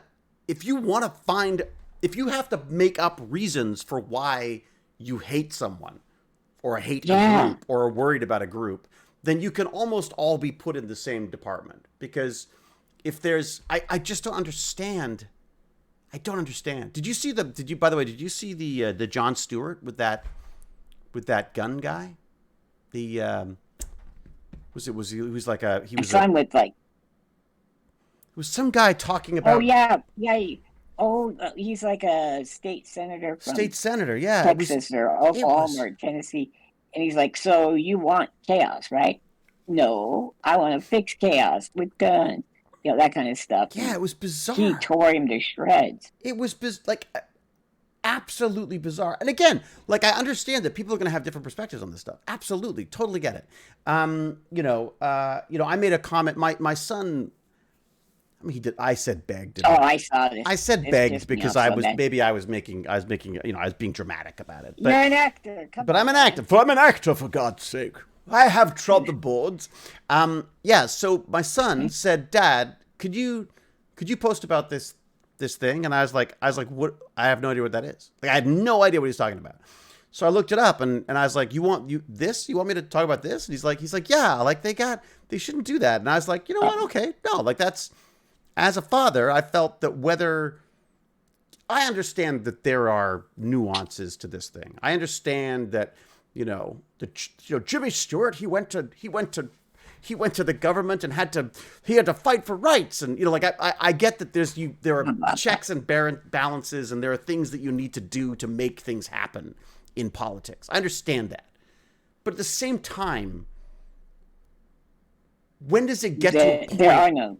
Yeah. When does it get to a point where it's like those aren't worth it? You know what I mean? And I guess my anger and my frustration was that first off, that my son had to come and ask me about it, and I didn't know about it. That pissed me off. And then it pissed me off to see that the guy I'd freaking voted for had signed off on it. And again, I know there's probably reasons why he needed to, and I know we use petroleum products and all this stuff and blah, blah, blah. Remember, though, one of his campaign promises was that he wasn't. Is it the Anwar part of Alaska? I don't know. I'm not sure. He said he would not allow drilling there. Now he said he was going to stop drilling on public land, public lands. Yeah, public lands and I guess waters. I mean that's what he said going in. And okay, maybe he has to change his plans to make certain things work and stuff. But I don't know. But then you also, like, here's the other thing, is then you've got people saying, even within the community itself, there's people fighting over it. Some are saying, like, I don't want some stinky oil thing in my backyard. And other people are going, like, bring it on, dude. I want to, think about what great schools we're going to have and great education. And there's a whole indigenous side to that stuff. I mean, so I know it's complicated. But I just want to be able to have a discussion about it. I just don't want it to turn into, duh, you're an idiot. And idiot. So. Yep. I like you and all, but duh. Yeah, I mean, that's it. Maybe start that out. And of course, naturally, I like to, I've got to pick at that scab. So I will go in and look. You're so nice. You're so nice. My father always said that, though. My father said there's nothing more insulting than being polite to someone. Which I just thought that was great. He said, don't write long letters. Just write simple, short, polite responses. And it drives people nuts. So I love that. You are civil and polite on Twitter. I am continually impressed. Oh, thank you, Captain. I mean, Elizabeth with a Z raised a really good point. One of them being that I'm supposed to call her Elizabeth with a Z. But the other day, and she said, like, she goes, you're aware that you're in a bubble, right? That your stream is a friendly area for you, right? Sure. You're not. And I was like, and I do realize that. Like, I don't believe this is the world. You know what I mean? This is my world. I don't even think everybody in this chat agrees with us. And that's okay. And we do have arguments. And I think that's argument's the wrong word. But, that's what I'm saying. I guess that's the difference is I want to have that, because Elizabeth's absolutely right. I mean, this is a stream that I've created. I've got my friends moderating. I'm talking to my friends live. Vipup, of course, agrees with everything I say ever. Ever. But this is. Oh, I thought that would get your attention. But you know what I mean? Like, it is a friendly space, but I kind of want it to be a friendly space. It was an interesting thing. Remember the other day we had someone who was what was it called? Jehovah's Witness. Jehovah's Witness, right? And again, I didn't want to like run them out of town because they're a Jehovah's Witness. I just needed them. I felt the need to voice my discomfort with some of those beliefs, if that makes sense. Why, I don't know. Yeah. I guess because it's my space, and maybe that is it. I didn't say it was a bubble. No, I know you didn't say bubble, but that it's a safe space, and that a wider space would also benefit from your perspective, and that you belong out there too. Yes, no, I agree, and that was it. And I think part of that, the thing I was saying to Elizabeth about this was that I am out there too. Like I do, but I don't stream those because first off, I don't control them, so I don't feel like it's something I can I would love to. I mean, I would love to do some panels on stuff and actually have it recorded and stuff. I mean, I wish more of these convention places did that. Like, I would love to have had the discussion we had with Hacksmith, who's done some great stuff. Talk about John Wick 4. Have you seen his bulletproof suit? No. That guy's got a bulletproof suit. And not only that, he caught people stealing from his labs by hurling paint at them from a drone. How cool is that? These guys were going in with like cutters and stuff, and like sparks flying in the night as they cut through the locks to steal stuff from them. He doesn't even know what's being stolen because they were moving. So there's whole moving trailers that were stuffed with stuff, and these assholes stole them. So he put all these he got his guys to build these drones and stuff. Another great video that one was, for sure. I wasn't saying you should stream it. I was talking about the specific situation that we brought up and the reasons that I told you why at the time. Yeah. No, I'm not complaining, Elizabeth. I'm just saying. I'm saying that, you know, I heard that. I listened to that. And I do. And then he interpreted it the right way. And then I completely misinterpreted it. Yeah. But no. I just that I thought that was. I thought it was an interesting point because I think that I haven't vocalized that to people, if that makes sense. Like, I do want people to have their own opinions on stuff here. But obviously it's my space. It's my control. I don't want to ban people. I hate banning people. I hate bouncing people. I hate bouncing people even if they come in with the wrong intent, because I feel like maybe, you know, what if we're the people who might change that a bit? You know what I mean? Like, what if you come in to be a dick and you end up going like, hey, this is kind of fun. You know what I mean? He's a dick too. That's all. So that's what I'm saying, Captain. I guess what I'm saying, Elizabeth, is that I appreciate you saying that. Yeah. And I very much wanted to share that with people because I thought it was an important thing for people to know. That I do want to be able to do other things as well. So yeah, sorry, go ahead, Kipichi. I do wish when I get my stream, which is so close. Yeah, dude, you've got your 4090. Yeah, I want to cover. Oh, it's so great. I want to cover things that we don't approach here because we're so nice. Like, I want to be nice to people. You want to be an asshole. Yeah, okay. I want to be, or at least be able to use my full mind and not go, well, perhaps you have a point. No, you don't. Like the people who are. You want an unsafe space. Yes, I want an unsafe space. All right, very good. There you go. Like, I mean, my name's Gimpy G online. Yeah. I'm not exactly overly sensitive, and I think maybe those people shouldn't be. Also, if you're going to have really nasty ideas, they think people disagreeing with them is cancellation. Right. So, which is not actually true. Or that the fact they can't monetize their nastiness, that's cancellation. That's not true. You're just not the comedians who say, oh, we can't make fun of gay people or trans people anymore. It's like, well, yeah, you could. Because it leads to things like Uganda banning LGBTQ for I don't know how one does that with a piece of paper, but anyways, you do it with violence and with But I want to stand up for those people. I want to argue with the people who don't. But keep in mind, I'm not going to call them names. I want to really work with them, kind of like you do. Like, you talk to them. You want to actually discuss these things. Okay, what is your point? I mean, and it's going to get kind of icky, but I want to know why they're where they're at. Is it strictly religion? Is it? No, it's not though. I don't think it is strictly religion. I mean, I wouldn't blame all of it on. I would blame a lot of the world's problems on religion for sure. I'd be curious to know I don't know what the Uganda situation is. Is that like some kind of a religious thing, or is that just an intolerant? They're very Christian. Oh, is that I've what noticed some of that. I've never understood how one ties any form of religion to oppression, and I never understood how that works. You know what I mean? Everyone claims that their God is a good God and a just God and a kind God and that, well, no. If you read this stuff, it says that we don't hate anybody. I did not. You know what I mean? Kids aren't born with those ideologies, though. They really do get brainwashed. Absolutely, of course they do. I agree. I'm brainwashed. But they're still animals. And we're all brainwashed. Okay. I mean, like, we've all grown up in a system that's taught us things the way they are, and it's up to us to question that stuff. That's why I love the fact that Baz is like, no, you've got to say no to Biden, even though you like him and you know, even though he's an old white guy.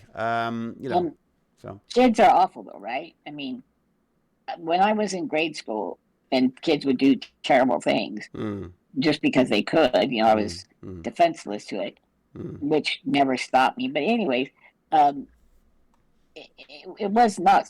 If their parents found out what they were doing, they'd beat them stupid and then beat them for being stupid. Really? So, yeah, when you see this in public, you know, a parent will really grab their kid if they're, you know, oh, look, that guy's fat, Mom, and they're like, slap, slap. But, so you have to teach them to accept differences. Somehow we're getting into a weird position where that's not a thing. Somehow that's being woke to teach your kid to be respectful of others doing other things. I think it's really just bizarre. like, I used to think I think this also happens with age as well, where like, you know, I found things funny as a kid because I didn't understand the consequences of them. I'm not going to like, you know, completely shat on a kid because they did something wrong. Oh, because sure. They didn't understand the When weight to what they do. But there's like, you know, right. No, it's not a kid's fault. but I'm afraid, will bore the crap out of that kid by forcing them to understand why I feel it's not a suitable meme or whatever. You know what I mean? Like, Sure. it is such, this is what I love about the world in a way. It's so freaking complicated. Like, there is no, Yeah. I mean, I feel there are certain rights and wrongs, but I also, I feel like it's just important to be open to, if you think you know everything, you never learn anything. And I know that because I always thought I knew everything. And I think and as a result, you hamper your own growth because of that. You know what I mean? Yeah, and people aren't examining themselves very much. Yes. This makes me nervous and it makes me depressed a lot. But everything I think, I go, okay, well, I wanted that to be true. So now, what is true? Like, for instance, I kind of got into people that could move things with their minds. You know, they were kind of pulling that grift. Ooh, You know, like telepathy? because I wanted to move things with my mind so much. Yeah, right? me too. The kids Escape from Yeah. Witch Mountain. Remember Escape from Witch Mountain? Did you ever watch that? Oh, hell yeah. Ruthie was my favorite. Yeah. Anyway, so Telekinesis. but- Sorry, that's it. Telekinesis. Thank you, Wormhole. Yeah. See? Learned something. and my mom said, how come you know Noah's Ark isn't real and you can accept that, but you're not putting the same scrutiny on these guys moving stuff with their brain? I was like, holy shit. Because you want to validate your own Okay. beliefs. Yeah. Yep. So now I examine everything, even right down to, can I actually be a teacher? What was I? You know, that kind of stuff. Like, Really? everything I examined. Sure. Well, you mean It's like not fun. in an imposter syndrome kind of a way, or? And I know, but like, okay, I can actually come up with good excuses. How are you? Hello. Hello? Who's there? Who's there? I swear it was Ghost. No, that is weird. It was like a hello, and then there was like a. Was it And I'm Vipup? like, woo. Was it Vipup? Who was it? I don't know. It was weird. Maybe it was a ghost. Maybe you telekinesisized a ghost Yeah. into our Discord chat. Oh, dude, I don't think there's a sane person on Earth who's tried to move things with their mind more than. I don't know. I did for ages. I was Right, constantly. me too. I got into. Then of course, then that led to. So I always wanted to be. I used to tell people in kindergarten that my sister and I were actually aliens and that we crash landed on this planet. Well, did you ever kind of feel like that? Oh yeah, absolutely. You know, so I would literally take people aside and go, "Hey, I got to tell you this, just because you're you." Like literally, and I think I was trying to will it into existence. I wanted those powers so badly, and I wanted to be different. You know what I mean? And then what you don't realize is that everyone's different. Like that's the beauty is that if you know, like you can be as different as you want just by embracing little parts of yourself that, I mean, yes, there will be certain parts of me that are similar to other people and stuff. I mean, the parts of my personality and stuff. But at the same time, like, you and I grew up at the same time. We have very different experiences. You know what I mean? We both got bullied. Yeah. But, and we both had different responses. I mean, you got a much better education than I ever got. And my parents paid big freaking money for me to fail out of high school. You know what I mean? And you didn't have a brother who was special. Exactly. So. I had many younger sisters who were all special in their own way. They're all little special flowers. Just so chat knows, my brother ended up spending 20 years in prison, and he was actually my sister and I's babysitter during the summer because mom and dad couldn't afford anybody else. So basically, we're survivalists. Yeah. Dude, you got to write a book. It's nuts you haven't written a book yet. I just need help. You got to get all there is to it. You got to get the Tracker 2000 up and running, and then and then just start like as soon as you get inspired for a second, just record the crap out of it. Just talk and talk and talk and talk and talk. That's it. Just record it. There's tools that will convert that into text. Sorry, I shouldn't. You do it if you want to do it, obviously. But look at Wormhole. Oh no, I do. I really badly do because I think it's interesting. I mean, because there's also good stories. I mean, he was known even when he was in school. Tomorrow. So that when that kid called me names, like cripple and all that, and then the first thing the vice principal said was, "Okay, I just want you to tell me that you're not going to tell your brother. This kid thinks he's tough and he doesn't understand. Your brother will murder him. He will murder him. Yeah. He doesn't get it. This kid doesn't get it. Yeah. So just don't tell your brother." I thought that was funny. Like as a kid, you go in there and like, yeah, that's right. I'm tough once removed. You know, I mean, Captain Catherine's just said what I was saying, basically, which is that it's just, you just slowly piece it together. I think part of the issue, I think people think writing is something you sit down and do and then it's done. The reality is writing is just something that happens in little, like, you know, if you just forced yourself, like maybe the first 15 minutes that you're on the computer, you have to talk. What about that? What if you do that? Yeah. Like, no, you've taught me a lot. I didn't know that. I thought it was kind of you start at the beginning and you go to the middle and you go and get to the end. And then it all has to fit together and blah, blah, blah. But you taught me it's just like, it's bits and pieces that you then go back into and weave together. Well, these are, I you know, do what I say, not what I do, because I suck at it. I mean, I stopped writing because I just freaking hate it. I hate it. I bounce around too much to different things. But the idea that you can, you know, all of my friends who are successful writers have a writing schedule. They write 9 to 5, or they write, you know, or they write 5 to 9 or whatever. I mean, they corner off a little bit of time and they do it. And my hunch is with you, once you start doing it, that 15 minutes, that first 15 minutes will turn into half an hour, will turn into an hour, will turn into 2 hours. And the amount of stuff that you can, the amount of stories that you can get through, maybe it would be, you know, and then if you can have the discipline to then, if you have the discipline to go through it chronologically, that might be easier for you later on. But the hardest part is going to be editing, I think. But that's something you can get help with too, right? That's something you can go hire a student or something to go through and edit it together or something. Because you just want to get those stories out. Yeah. And then there's bad things that happen, you know? And I don't know what to do with those. Because I feel like almost like a responsibility. Not to say them? As a disabled person or something. To be freaking sunshiny and shit. Which I know I'm not all the time anyway, so. But that's interesting. I mean, to give the positive message. Well, maybe if you're feeling in a shitty mood or whatever, you just you record those ones, and then you could just, again, you could decide later whether you want to keep stuff or not. Right? That's what I need to do. I need to have the moral discussion. Yeah. Maybe it's not a book. Maybe it's a blog. Maybe you post, hell, you could post a freaking Twitter thread and then just keep them all and then just cut them on, paste them all together again. Like that one fella. Would someone do that? His neck. Oh yeah. Yeah. There you go. And he goes off on some weird tangents, man. Like he just suddenly goes. He really goes off. Woo! I'm Those amazed by him. meds are good.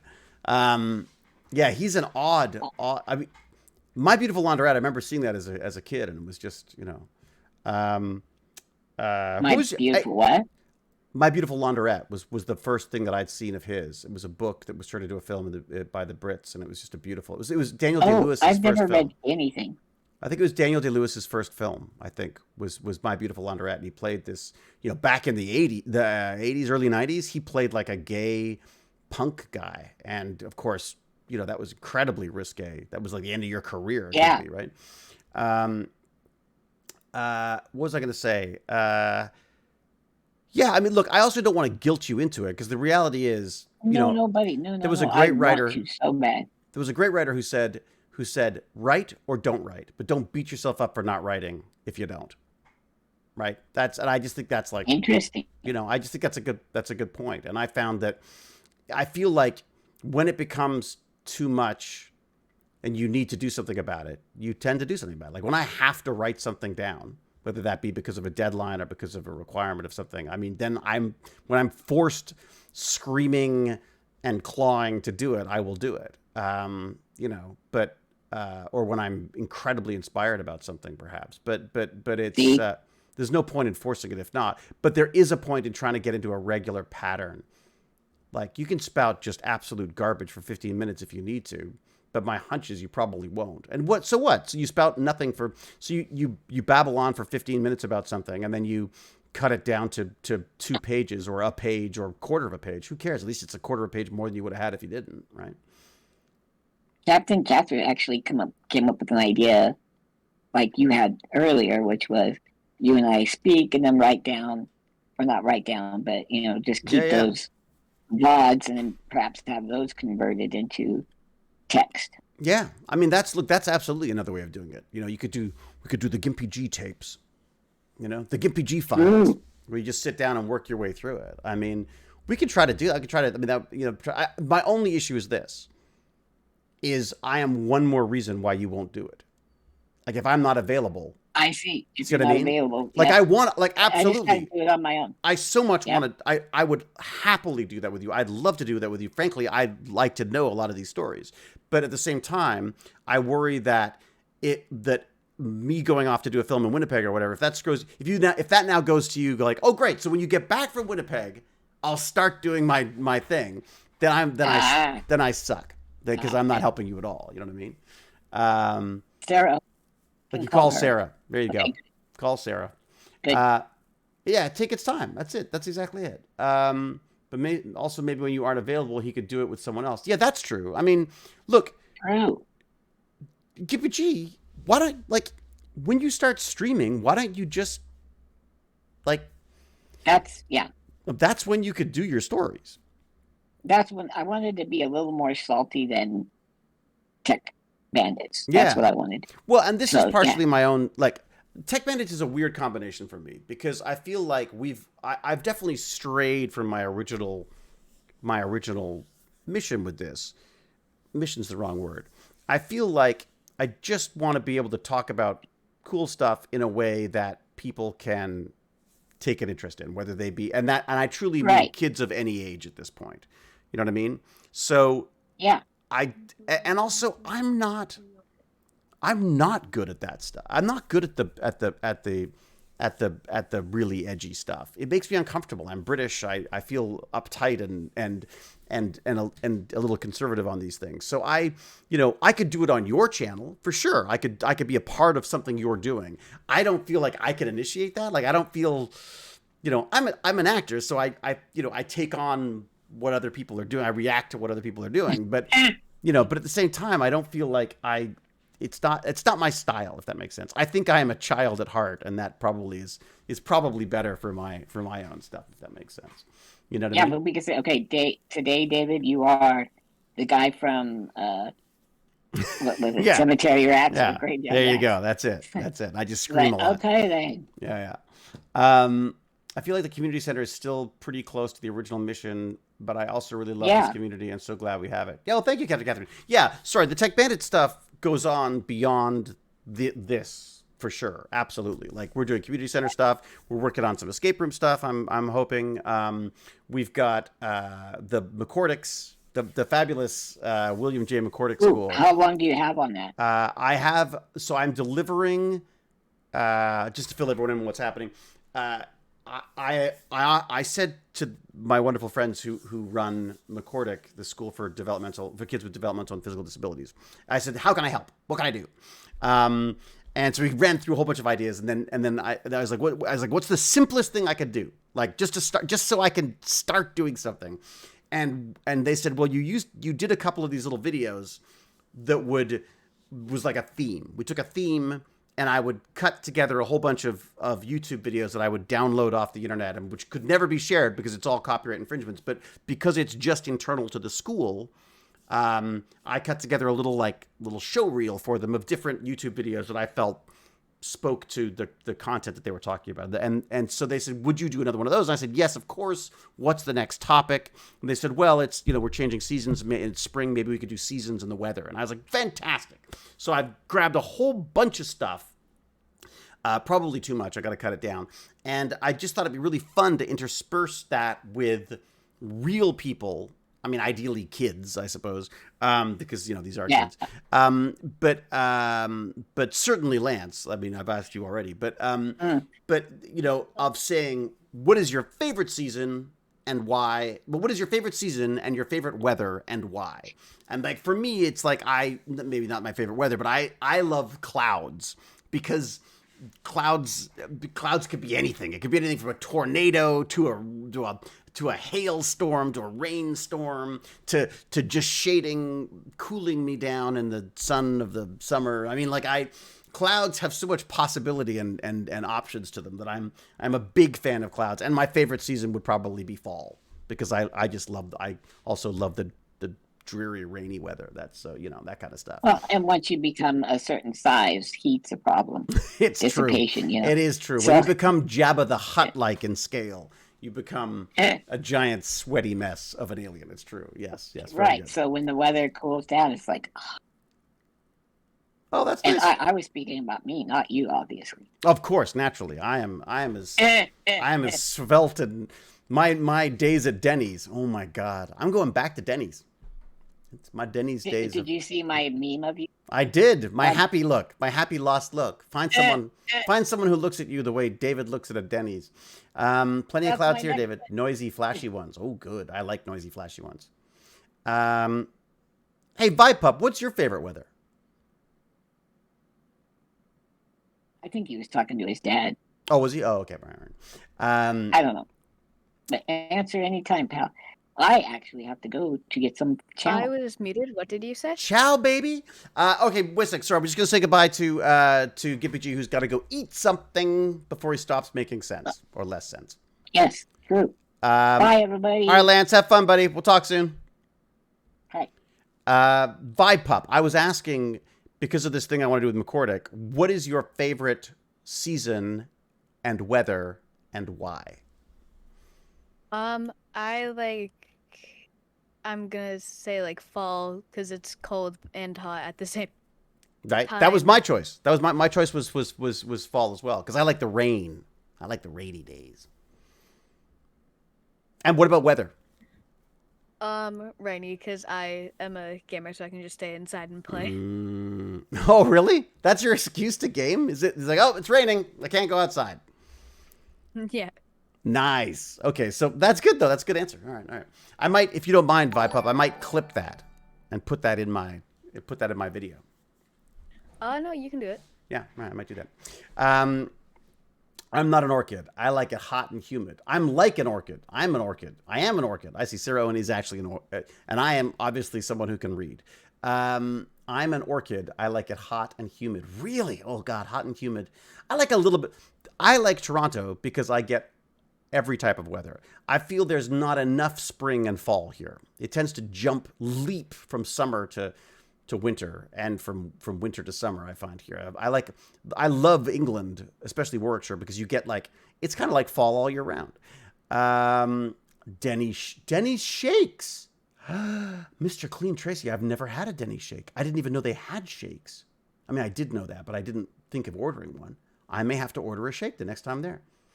I live in Florida, 7 months a year. It's so hot and humid, and I hate the heat and humidity. The Nick has got to move. That's what's, that's the deal. Nick's got some moving to do.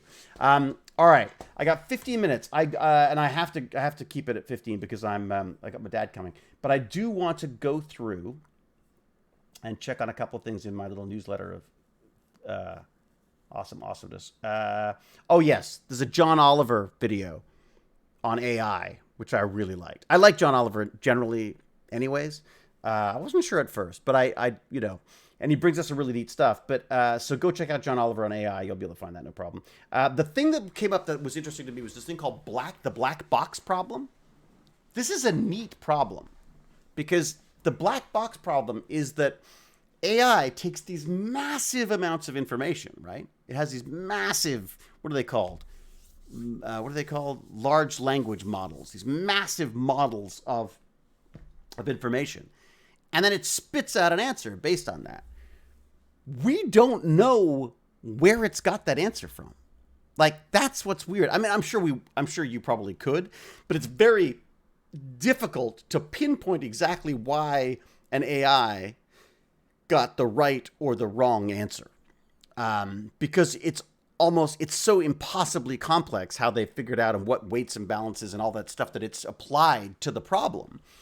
And as a result, I'm assuming that's going to make a difference for things like bias and just erroneous information and stuff. Like if it's pulling lots of stuff off the internet and you don't know where it's getting an answer from, is it possible it's being swayed some way or another?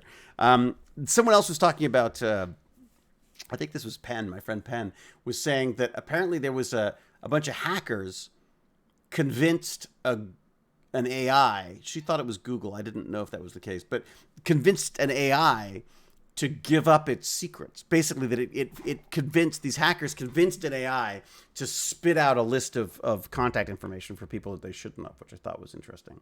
But again, how do you end up with answers? What do you do with a system that you put stuff into a black box and out pops an answer that can be incredibly perfect for what you need, but you don't know where it came from? Which is kind of an interesting thing. Or it could be completely wrong. And you're like, where the hell did it get that from? One of the things he talks about in this video, which I really like, the John Oliver one, was he says he's discovered that machine learning has decided that you have a much higher probability of having skin cancer if there's a ruler in the photo of the skin lesion or whatever it is that you're looking at. And it's a bit like the fish with the fingers.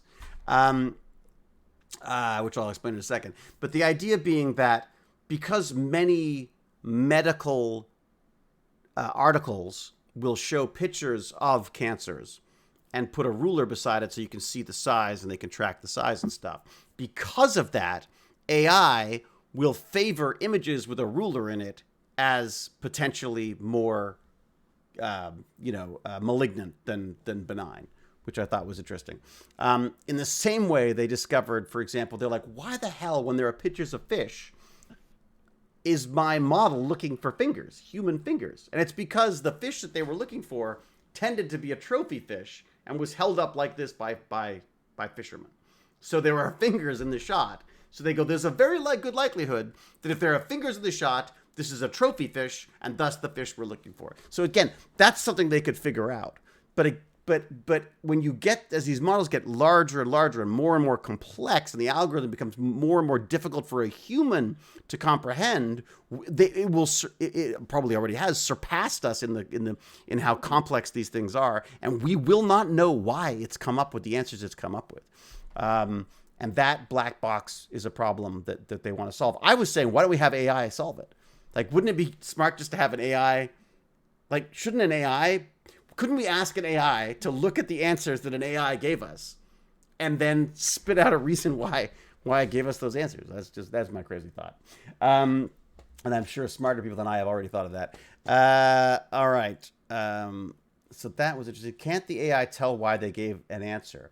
This is the problem, Nick, is apparently they can't. Apparently they find it very hard. Well, here's the problem is, how do you ask an AI to say, tell me everything that led to this answer, when those models are the entire collected knowledge of the human race on the internet? You know what I mean? Like, it would be impossible for us to process that anyways, to all the weights and balances. But as I say, I think, as you say, AI should probably be used to figure out what AI is saying and doing. But then you go, okay, but then how do we know if it's even right? God damn it, we're back to the damn black box problem again. Anyways, it's interesting. No, the way some stats are put together, it is very hard to tell what feature has been used to arrive at a given result. Exactly. And that's, imagine that, as James says, imagine that on a level that these machine learning models, these large language models are based on, which is literally everything on the interwebs up to like 2021. Like, imagine trying to figure out all the little connections. Imagine all the little red strings required to pull that together. So they've obviously, it's very difficult to solve issues with the machine models if they don't know where the problems are coming from. So that's something that we've got to figure out. So that's a fascinating thing that came up on a stupid little comedy thing. You know, I'm always amazed at, like, I can read so much about these things. And then you watch some general purpose comedian doing his last week tonight thing, and you're like, oh, what? I never thought of that. Like, that's just, you know, I always love. Hang out with smarter people than you. It always works better. Watch people that are smarter than you, and it always works out well. Pale male. He's the pale male. I like that. All right, so that was the John Oliver thing. And then the other thing he reminded me of is AlphaFold. And this is something, I don't know if we've talked about this or not, but the idea that, you know, protein folding, the proteins are, you know, basically responsible for like every biological function on the freaking planet in every living thing, basically. In fact, when we were looking for DNA, we assumed it was proteins to start. That's how, you know, how important they are. You know, and a couple of little problems in a protein and you're screwed. I'm assuming, I don't know what the deal with Lance's condition is, but I'm assuming there's probably something to do with the DNA not creating the right proteins. I mean, a lot of these processes come down to that kind of stuff. James would probably would definitely know more about that. But anyways, the idea being that proteins are these strings of, I believe, are they amino acids? I think they're amino acids. But, you know, they're these little strings that, because of their charge, because of their shape, because of will twist and turn in seemingly random ways. But the object that they create will dictate the structure, their usefulness within a body or within a biological system. So maybe it's like it's a key shape that fits a certain other, you know, lock shaped element within the body, or it's you know, or it's a little spinning tail that allows it to move around, or it's you know, or you know, where it's something that can open and close and snap and open and, you know, and chop off bits and stuff. Anyways, point being is how proteins fold is incredibly important. And if we can understand how they fold, we stand a much better chance of being able to create proteins that will help solve problems, or even potentially, you know, I guess, improve us in some way. I do know. James says, I do know. That's literally what James does. So there's this company called AlphaFold, which basically has taken this whole machine learning thing and said, hey, we're going to feed it all the information we know about how proteins fold. And it started folding proteins for us and coming up with these novel proteins that maybe we haven't even created before. I don't know exactly what the case on this is, but the idea is that basically this thing can be continually working on folding proteins and coming up with new and amazing new ways of figuring out what they do and what they could be used for, and coming up with proteins to solve other issues and all this kind of stuff. So,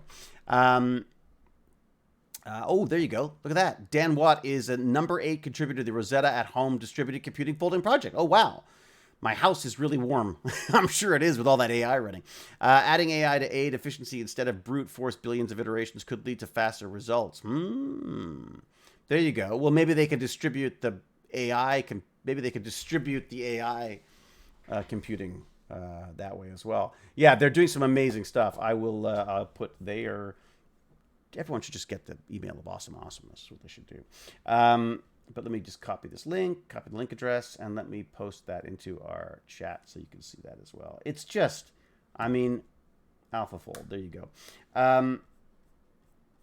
Just really cool what they're up to. There's also a couple little videos in there about how, about the process of folding, and they'll explain much better than I will about how that works as well. But anyways, that is just really neat. I mean, I used to be so fascinated with, I still am fascinated with robots and all that kind of stuff, but the reality is, right under our noses, in fact, in our noses, there are these little micro machines that are proteins that do these just amazing things.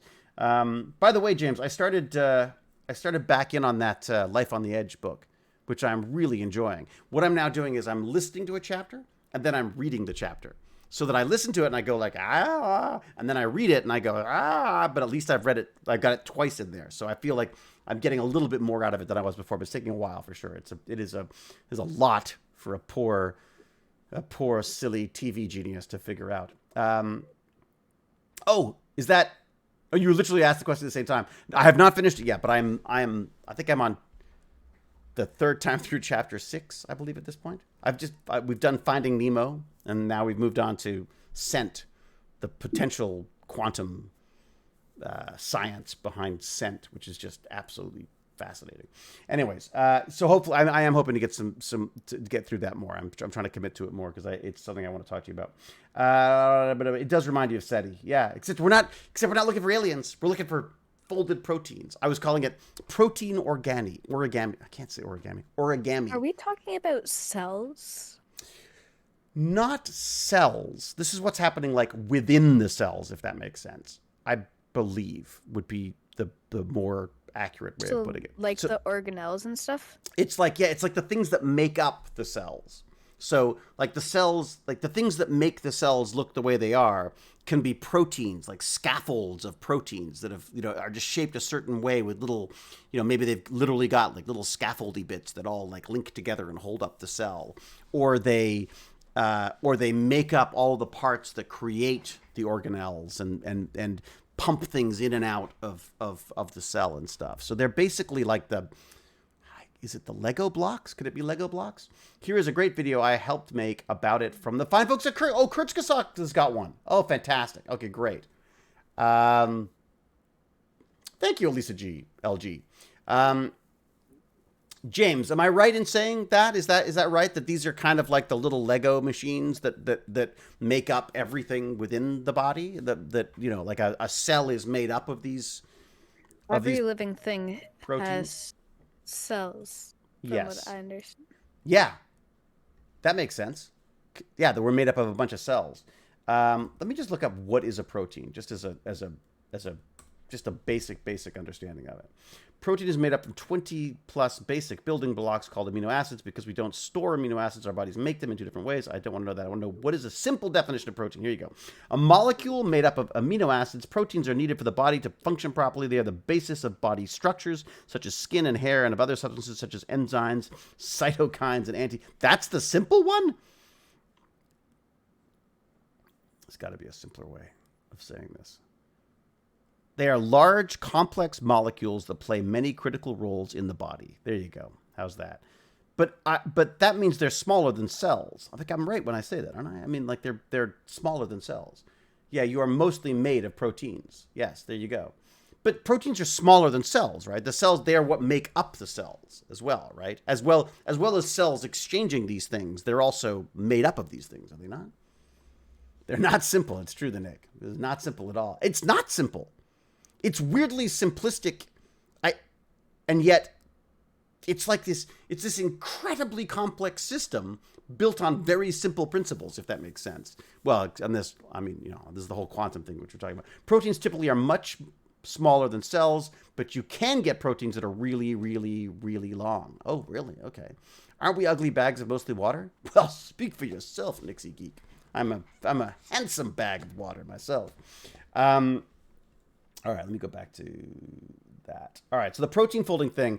I mean, dude, VibePup, if you have any interest in protein stuff, in like how the body works and how to like basically create a company and become a billionaire, get into that stuff. Holy cow. The stuff. Imagine building little machines made out of proteins that go in and like seek out cancer and destroy it, or allow you to see in what would it be called? Sorry, I can't. I've lost the power. I've lost the power of words are hard. Imagine being able to see in ultraviolet light or not ultraviolet. What am I saying? What is the word that I'm looking for? Not ultraviolet. UV? What is it called? Nope. Lost the power. Can't, for some reason, it's just like I'm having a stroke. I can't remember the word. Infrared. Thank you. Infrared, UV. So being able to see beyond just the limits of what our eyes could see. Maybe there's a way to create a protein. You can get in there and figure these things out, or little machines. They're basically like little robots, little biological robots. It's kind of cool. Laser vision. Not sure it's going to make a laser, but we'll see. That would make more money. Or give you cancer if you don't pay the subscription. Ooh, James just found the money. Pay the subscription, or unfortunately the cancer will return. Oh my God, that's where it's going, isn't it? Oh God, that's awful. But that is so true. Wow. Laser vision, thank you. Words are hard. It's true, Tabarro. Sorry, I had a complete brain fart. What do we got? Aren't we bags of most of what my biology classes happened more than a decade ago? More than a decade. Pancreatitis. It was a little longer than that for me. I'm not even sure I got that far. Evil big business. That's so true, though. You could totally do that. If you don't pay your subscription, you die because you're the nanobots that they've created out of advanced protein folding will no longer function. Ooh, it's like a sci-fi story there, isn't it? All right. Any more things in my little email of awesomeness that I must mention? Okay. Oh God. Okay. So this is the last thing, which I just thought was freaking hilarious. You got to check out these trash cans taking over New York City, taking the trash out of New York City. There is a. I'll put the link in first, and then I'll explain to you.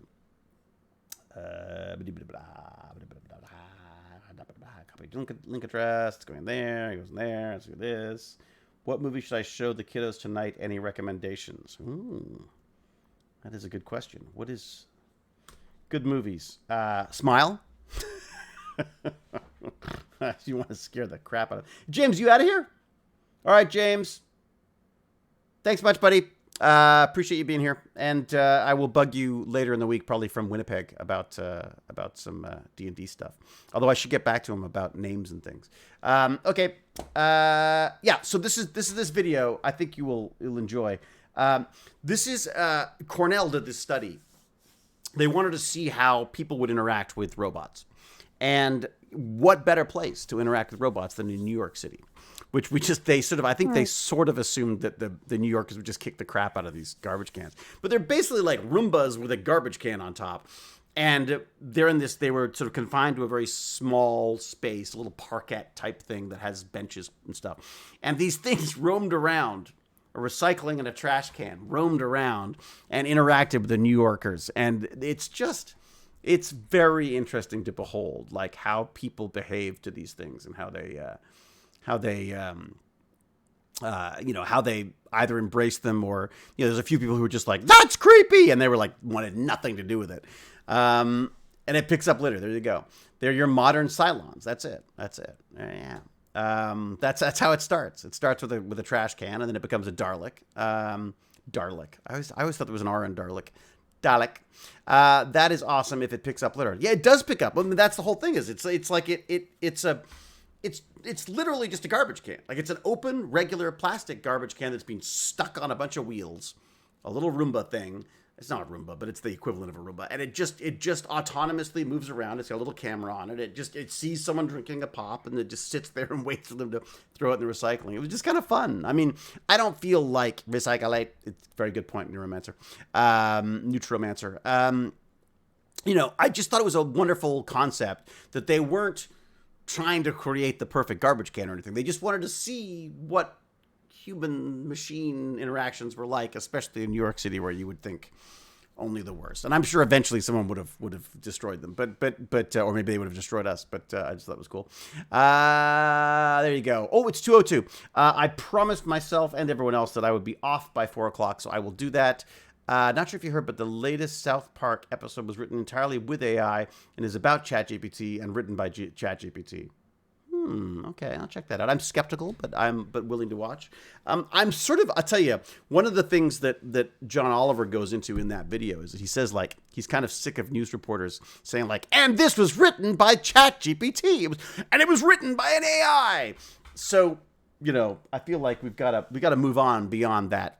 I mean, you know, I think you're gonna find that, like, at least the rough draft of scenes are going to be written by AI in some cases. You know what I mean? And like I said, if you're looking for a flavor to add to a script, how great would it be to be able to put a script in and have it go through and correct the, you know, the cadence and the speech pattern to fit a model that it has in existence. I mean, that's a perfect example right there to be of how it could be used.